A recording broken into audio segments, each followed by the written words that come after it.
किसी गांव में एक धोबी रहता था। उस धोबी का एक गधा भी था जिससे वो अपने रोज़मर्रा के काम लिया करता था।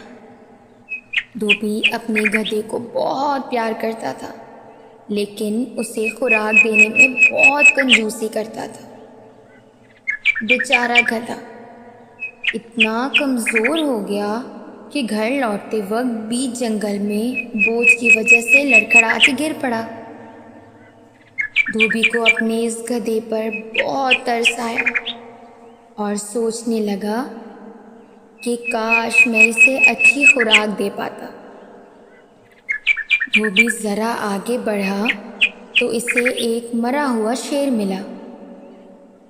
धोबी को अचानक ख्याल आया और उसने शेर की खाल को गधे पर लाद कर घर ले आया।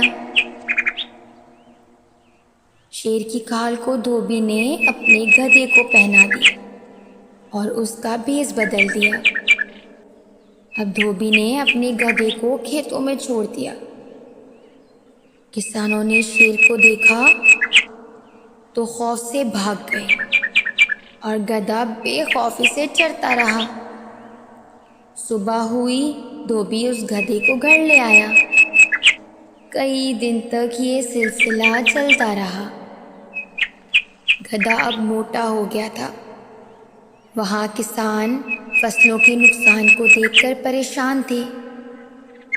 उन्होंने छुपकर अनोखे शेर को देखा जो गोश्त खाने के बजाय घास खाता था। खाना खाते दौरान गधे ने ढैचू ढैचू की आवाज़ निकाली। किसान चौंक गए।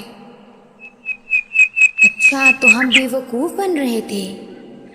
ये शेर की खाल में गधा है।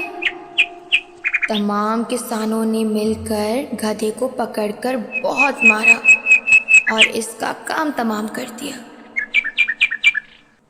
धोबी रोज़ की तरह सुबह अपने गधे को लेने सुबह आया तो अपने गधे को मरा हुआ देखकर धक से रह गया और सोचने लगा, काश मैं ऐसा ना करता तो आज मेरा गधा ना मरता और मेरे पास होता। धोबी अफसोस से हाथ मलता रहा और चुप साधे चला गया।